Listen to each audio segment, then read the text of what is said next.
Yes, and we are live. Good morning to everyone tuning in. Let's wait a couple of minutes till people join. Hello, Jessi. We have Jessi Christian with us here today. Hi, Katya. Hope you're having a good morning. I am. How are you? I'm good. Very good. Great Yes. start to the day. Yes. So this is AMA, Ask Me Anything. This is an event that we have regularly, but we don't have it on a special day yet. So it's good that that people are finding us and tuning in. So today we're going to talk about networking with Jessi. It's a topic that is close to what we do here. So for those who don't know, we are the Shortcut. We are the place for meaningful professional integration and career transformation in Finland. We are a sister company to Maria01, Slash, Wave Ventures, and Junction. And we're all owned by the Startup Foundation. We are a nonprofit organization dedicated to helping our community find their purpose. So we talk about finding a meaningful career, whatever that means for you. So it can be employment, or it can be starting your own business, entrepreneurship path. And I think networking is important for both. So this is why we talk about this today. So I'm going to very shortly introduce Jessi and then let her introduce herself. So Jessi is head of marketing at The Shortcut. At the same time, she has background in journalism and a life coach. So she has a lot to offer, but let's hear it from Jessi. Jessi, welcome. Thank you. Thank you. Yeah, that's already a perfect pitch right there, you know.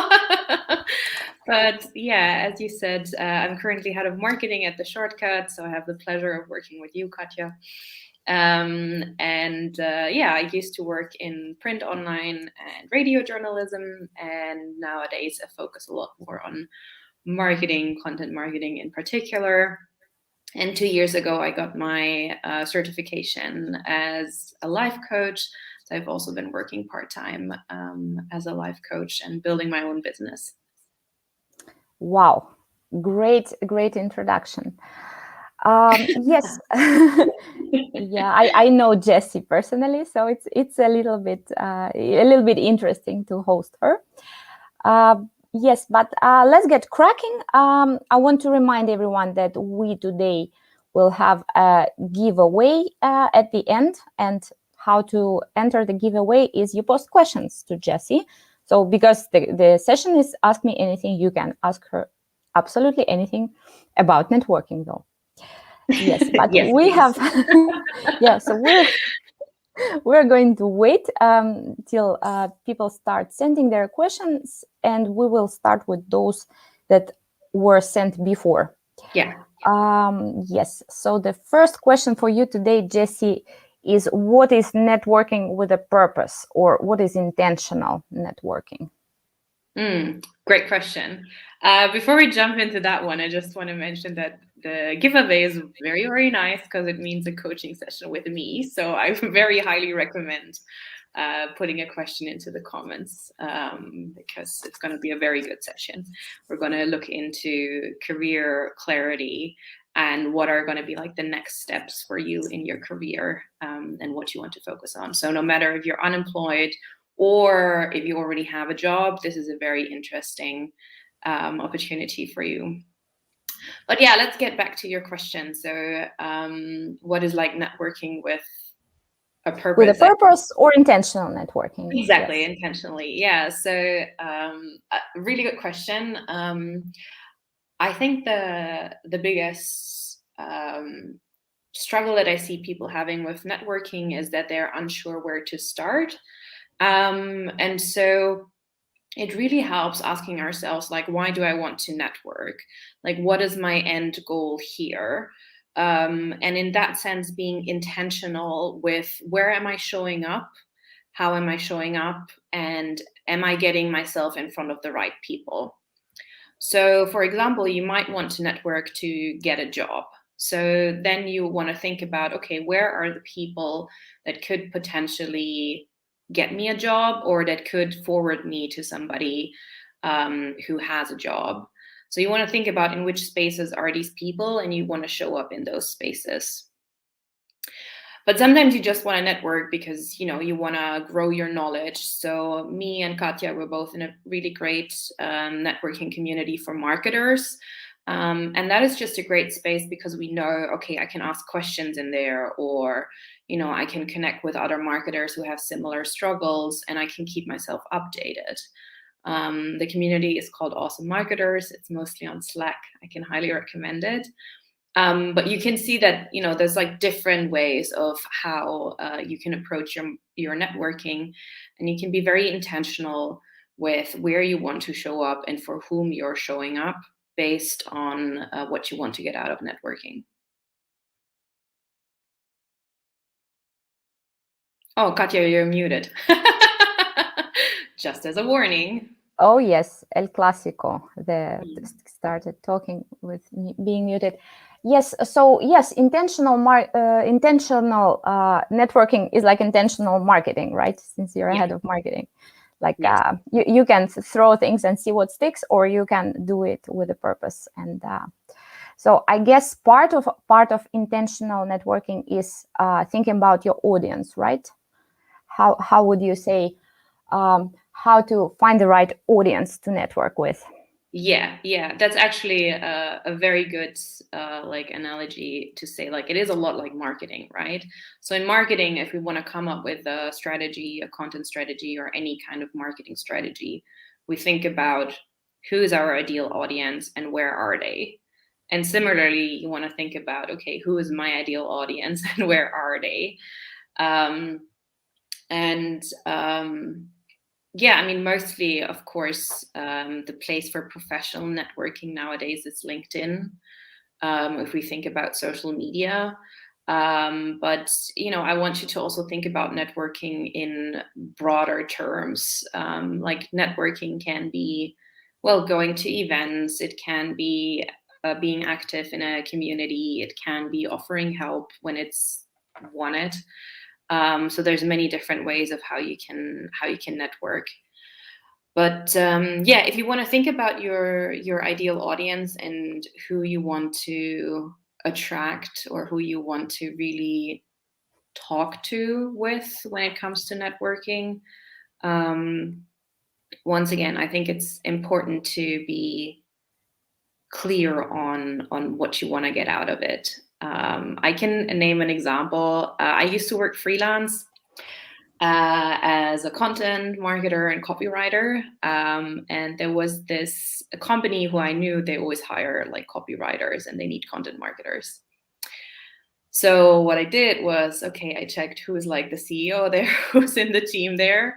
And then, you know, connect with them on LinkedIn, but with a personal note. So you're like, hey, I saw this post that you recently had and I loved it. Or I saw this blog post that you had on your website. It was really good.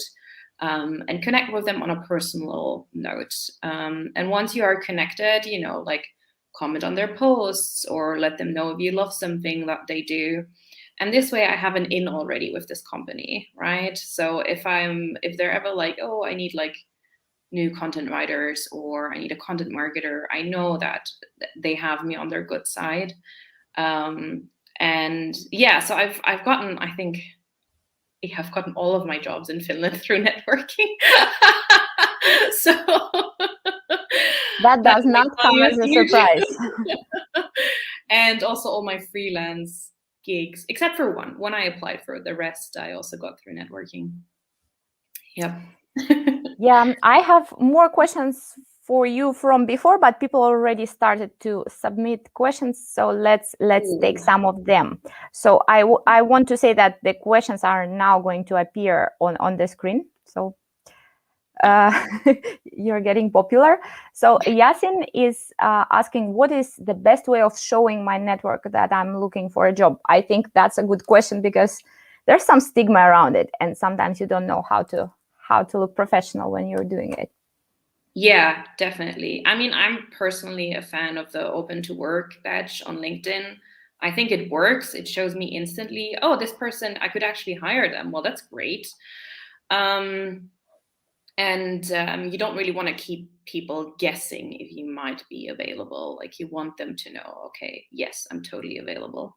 But what I think is important is that while you are looking for a job, you're also branding yourself as the expert in the area that you want to work with, right? So in the meantime, show up as, I'm great at digital marketing, or I am great at coding, or I am great at HR. So, like, showing up for the job that you want to have in the future, I think, is very important. And then otherwise, as I mentioned earlier, like, reaching out to the people who make the decisions. So that could be HR, sometimes it's the CEO, or sometimes it's a team member. It depends on the company. And trying to network with them, trying to tell them, like, hey, by the way, I'm open. So if you ever have an opening, I'd love that. And I know, Katja, you have a story like that, right? Where you networked and then it worked out in the end. Yeah, it's like from back, like my early years in Finland. Also, like I had a coffee with a friend. Actually, not even a friend. Like I lived with her in a dormitory when I was in university in Turku. And then when I was looking for a job, I had a coffee with her and told her. And then 9 months later, and then I never, like I just mentioned that I'm looking for a job. And then 9 months later, she called me like, "Hey, can you come in tomorrow?" So yeah, that really works. We have many questions actually, so I better show more of them. So Ina is asking, what are the best tips on networking during the pandemic? Yes, we're still on it. That is a hard one, yeah. So I can already give you one tip, which is a little bit of plucking for the shortcuts, but we currently offer like free networking meetings with everybody in our team. So if you actually, want to talk with anybody on our team, me, Katja, our programmers, our CEO even, we offer free online calls weekly, where you can just network with us, get to know us. And we all have a very diverse network, so we can always forward you to the right people for sure. Otherwise, what I love doing during the pandemic is really focusing on online calls, and that can be something like a lunch date, or it can be something like an online coffee. I've seen people do. One person I've seen also just offering like, hey, I'm offering networking calls. Roman, you know him as well, Katja. He was like, hey, I'm offering networking calls during the pandemic. If you want to get to know me, let's just have a call, even though we've never met before. And that's such a cool idea. I love it. You can just post that on your LinkedIn, and then you most likely will get to meet with other people. But yeah, networking is a lot harder, of course, during the pandemic, because we can get the Zoom fatigue, and we can get a bit bored of just sitting in front of our computer all day. So you want to be intentional with it. True. And thank you for the shortcut plugin. It's true. We help a lot and in various ways. And we have events, trainings, and open lab sessions. So you can choose. Next question is from Cici. She's asking, how do you recommend being bold and go straight to your interest to look for job opportunities during the first chat when you are networking? It might be the only opportunity to talk with this person. Great question. I mean, one thing that I haven't mentioned yet, and that is very important, is that whenever you're interacting with other people and you're networking, like, be authentic. So be the way you are. I hate nothing more than when people come to me and they're like, here's my elevator pitch that I have learned and that I have like remembered. Be your true self, and people will appreciate you for that, and they will see that, okay, this person might be a fit, or this person might not be a fit for this job that we have. In general, if this is your only opportunity to talk with that person, yes, pitch yourself. I mean, use that opportunity for sure. I mean, sometimes they They don't come as often. Otherwise, if you know that, okay, I'm just starting to build this relationship, I would recommend giving a lot of value. So that's also important when we think about networking. We want to give a lot of value to the person that we're interacting with, so that they remember us as like, okay, this particular person was super helpful. And that's why, you know, a lot of people know me. They're like, oh yeah, Jessi helped me with this, or Jessi helped me with that.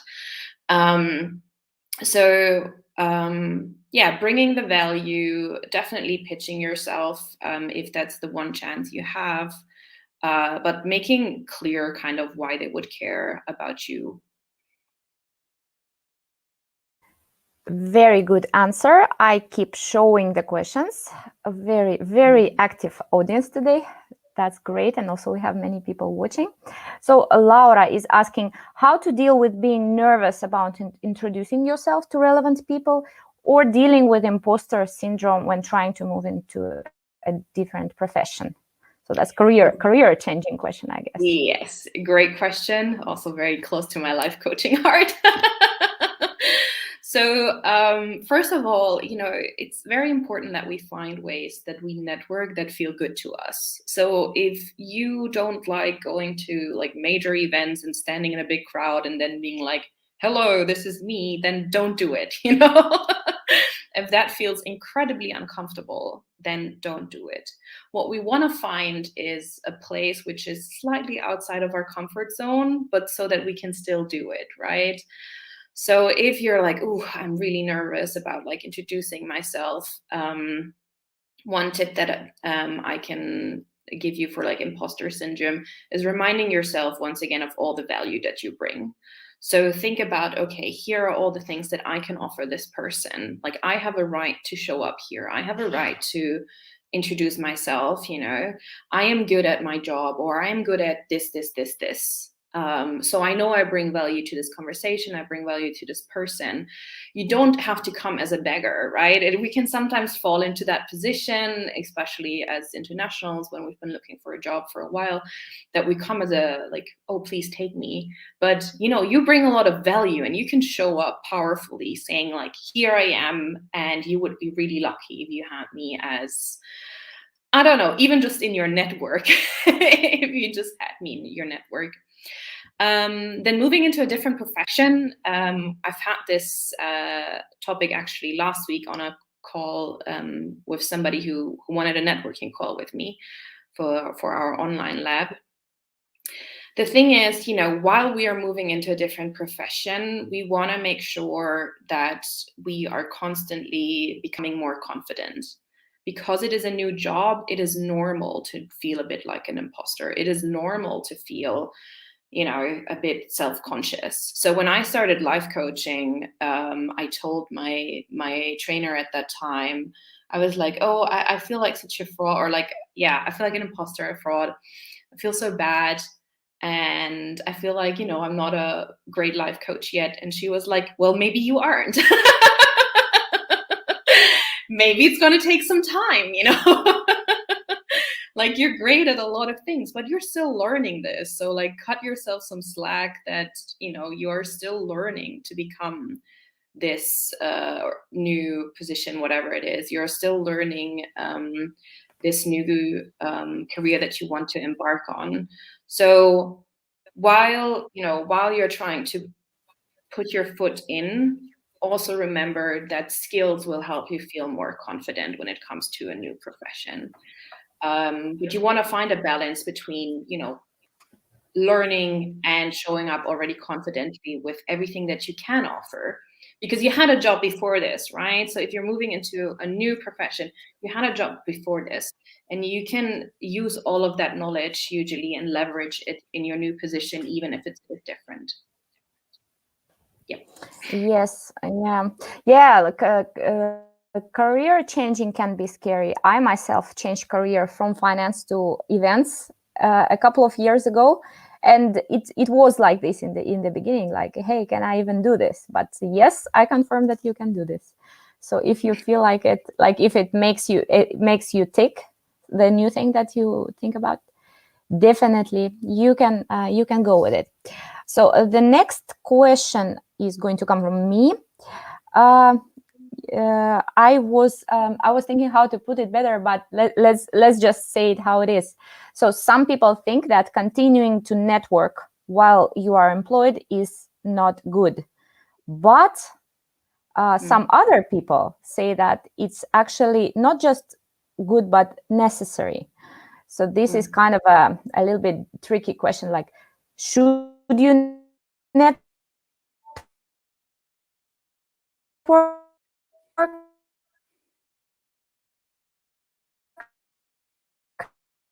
when you're Hey, sorry, you were a bit broken up there for a second. I think it's okay now. Yeah, technical problems. But no, I got the question. I got the Yeah, question. okay, yes. I constantly network. I would never stop networking. I don't always consider it networking. I just, talk to people and, like offer calls or offer support. But the thing is, of course, you want to focus on your job. Of course, you want to focus on being great at your job. But as we have like pointed out earlier, networking can also be great for the job that you are at right now. So it can be that you have that network that you can always fall back to if you have a question in your area. So for me, that means I work in digital marketing. But I'm not a trained designer, but I have a huge network of designers. So whenever I have questions about design, I can just be like, hey guys, can you help me with this? And this is not about exploiting your network, by the way. Like, of course, if people deserve to be hired, you hire them. But it's about, when you have those little questions, you know who you can reach out to, and you know that you have somebody you can ask the questions to. And then, of course, networking while you have a job also kind of ensures that you will have a job in the future. Because it means that, okay, I'm already building the connections now, and people already know me now. And, maybe in a couple of months, years, if they have an interesting position for me, they would reach out to me. They might even, approach me, headhunt me. So. Indeed. Yes, another question I want to ask is about storytelling, because I know that's something close to your heart. You gave even a workshop here at the Shortcut recently on the topic. So how does storytelling help in networking, and what kind of storytelling helps? Because there's certainly some storytelling that does not help with networking, or like rather like how to put your best foot forward while using storytelling to network. What would you feel like a storytelling that doesn't work in networking? I mean, I guess for some people, networking comes more naturally, but some people, when they are networking, they tend to overshare or tell something personal, and then second guess it, like, is it gonna help me or no? Like, did I share too much or too little? Like, how do you go about it? Oh, did I share too much or too little? That's such a good question. I mean, in general, storytelling, I think what I'm seeing also now on LinkedIn, and that is that people are showing more vulnerability. They are more open with saying like, hey, I am failing, or I am making mistakes, and this is normal. And I think that's a change that I really very warmly welcome into the social media space, that we are showing up authentically, and that we're saying, for example, yes, it was hard to find a job.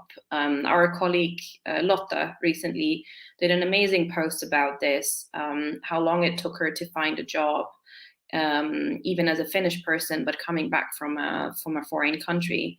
And I love that. I was like, yes, somebody is saying like, this is how hard it actually is. This is how many interviews I've done. This is how many applications I've had. This is how many people I've reached out to. And now I have a job, and that's great, but it took some time. I had an amazing social media coach, and she used to remind us that if you're unsure, about, is this too much? Then always go to post when you've had the breakthrough. Why does this post that Lotta mentioned work so well? Because we're already at the breakthrough. She already has a job, right? So if you're unsure, if you're being vulnerable, or you're just like complaining, or you're just being cynical, then it can help to not like post when you are in the pain, but post when you've had the breakthrough. Once again, I don't want you to feel like, oh my God, now I can never share if like shit is happening. It's so important that we speak up and that we say like, this is very hard. There was a case recently on LinkedIn as well where a foreign man posted about how hard he finds it to have a job, even though he's highly qualified, very well trained. He's been at university, he has a master's degree. And there was such a like pour out of love and support for him. So of course you can share like, this is where I'm at and I'm really frustrated. But if you're unsure, I'd rather recommend to go like after to the breakthrough and then use the vulnerability as like, this is what happened. And now I'm here, thankfully. But this is what is normal as well, is this part of vulnerability. Yes, very good answer. And I agree that it is interesting to hear people's real stories, not just the good part of it. So then it is in the storytelling, right? There has to be like a problem and then how it was solved. Like I guess exactly. I'm not sure if this is like what is part of a good story. So maybe it's good, of course, to wait until things get better, but definitely worth showing your true self, show up as your true self. Yeah. So while I am loading up the lucky draw machine, we still have one question from the audience. I'm going to show it. It's Cici again. So she's asking, how do you recommend keeping your network alive professionally without being too intrusive? Next steps after the LinkedIn connection and first chat? Yeah, very good question. And once again, I would say be authentic, be yourself, and people will feel if something feels very forced. They will feel if, okay, Cici has an Excel spreadsheet where she puts in like all my names and then weekly she checks in. You can do that, of course, if you're really good at it. But I would not per se recommend it. So I think what is important after that first connection, after having that first chat, like, hi, I'm this person, I want to connect with you, is offering value. So if you see something that is relevant for them, if you're like, oh, this article might be very interesting to this particular person because it's about their industry or it's about their profession, then forward it to them and be like, hey, I thought you might like this. If you see them sharing something, if you see them, I don't know, sharing about something they've achieved at work, an article they wrote, comment, say, I really liked your share. I really appreciated what you said there. And once again, if you do, like if you don't, then don't do it. This needs to be very authentic. So, for example, I recently had a call with somebody, which was for my job because, well, we wanna have a collaboration and guest blog posts. But we also ended up realizing that we have the same connection and that we work with the same person. And we both spoke about how amazing this person is. We were both like, oh my God, they are so amazing to work with. I loved working with them.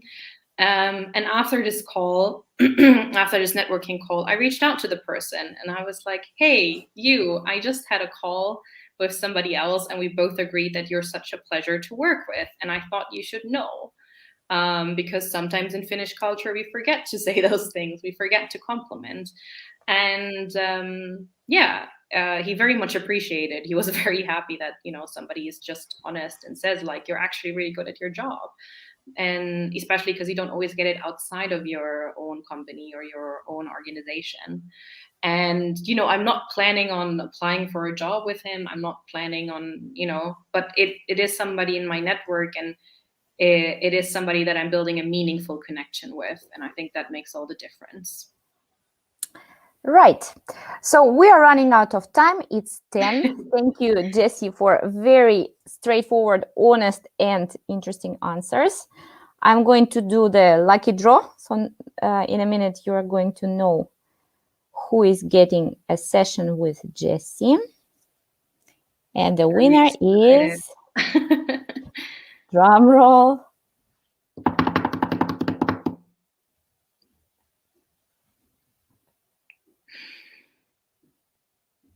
Yasin. Yasin, please, if you're still here, please contact me. I will set you up with Jessi. So one way is to go to theshortcut.org and write to Jessi, but otherwise, this is my contact that I have shared. So you can also write to me and I will put you in contact with Jessi. And I will also try to reach out to you myself. So in one way or another, we are getting this, how is it called, Jessi? Career clarity session. Yeah. Career clarity session. I really like that name. Yes. This was great. I love this Ask Me Anything because they are short and on point, and you can ask your real questions. Thank you, Jessi. Thank you, everyone who spent this morning with us. So this recording is going to be on our Facebook, still available, so you can always watch it later. Thank you, everyone, and have a great day. Thank you, everybody. Thank you.